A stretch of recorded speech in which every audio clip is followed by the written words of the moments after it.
जिस में रसूल करीम सल्लल्लाहु अलैहि वसल्लम ने दुआ मांगी कि अल्लाह मैं आपकी पनाह मांगता हूँ मैं साहिब सू बुरे साथी से जिसकी सोहबत मुझे खराब कर दे, मैं उसकी पनाह आपकी पनाह मांगता हूँ। पर पनाह मांगने की आदत डालो अल्लाह तबारक व तआला, हर बुरे काम से पनाह मांगो। इन्न माल उसरी युसरन, इन्न माल उसरी युसरा। तो अब ये बात समझ लो कि तंगी के साथ,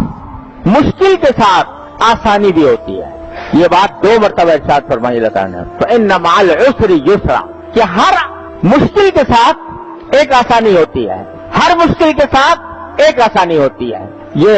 अल्लाह तबारक व तआला ने जोर देकर 2 मरतबा ये बात इरशाद फरमाई।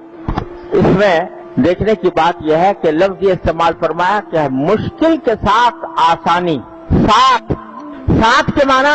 2 होते हैं, एक तो ये कि जिस वक्त मुश्किल आ रही है उसी वक्त आसानी भी है, और मुहावरे में बाद औक़ात ये भी कहा जाता है कि मुश्किल के बाद अगर आसानी आ जाए तो वही मुश्किल के साथ ही आसानी भी आ गई। दोनों बातें यहाँ पर मकसूद हैं। एक तो जिस वक्त मुश्किल आ रही होती है, कोई परेशानी, कोई सदमा, कोई गम इंसान के ऊपर तारी होता है, तो अल्लाह तबारक व तआला की तरफ से ऐन उस सदमे के वक्त में भी और ऐन उस गम और परेशानी के वक्त में भी बहुत सी बातें ऐसी होती हैं कि अगर इंसान उन पर गौर करे तो वो आसानी का सबब बन जाती है, उस मुश्किल को आसान कर देती हैं। मगर हम चूंकि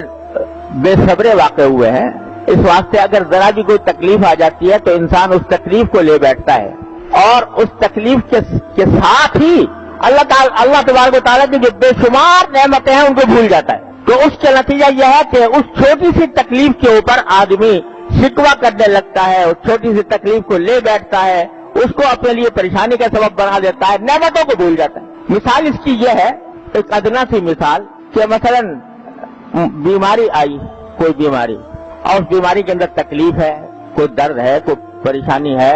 बुखार चढ़ गया है, या कोई और बीमारी लायक हो गई है, तो बेशक ये तकलीफ तो है, मुश्किल तो है, लेकिन अगर इंसान गौर करे तो हर इंसान को उस मुसीबत में, उस तकलीफ में बेशुमार नेमतें भी मुयस्सर होती है। मसलन बुखार चढ़ा हुआ है, अब आदमी तो उसी बुखार को लेके बैठ गया कि मुझे बुखार चढ़ गया, लेकिन अगर देखे तो जिस्म के सारे आज़ा ठीक ठीक काम कर रहे हैं, आंखें सही तरीके से देख रही हैं, कान सही तरीके से सुन रहे हैं, जबान से के अंदर बोलने की ताकत मौजूद है, तो उस खास बीमारी के साथ ही अल्लाह तबारक व तआला ने बेशुमार नेमतें भी दे रखी हैं।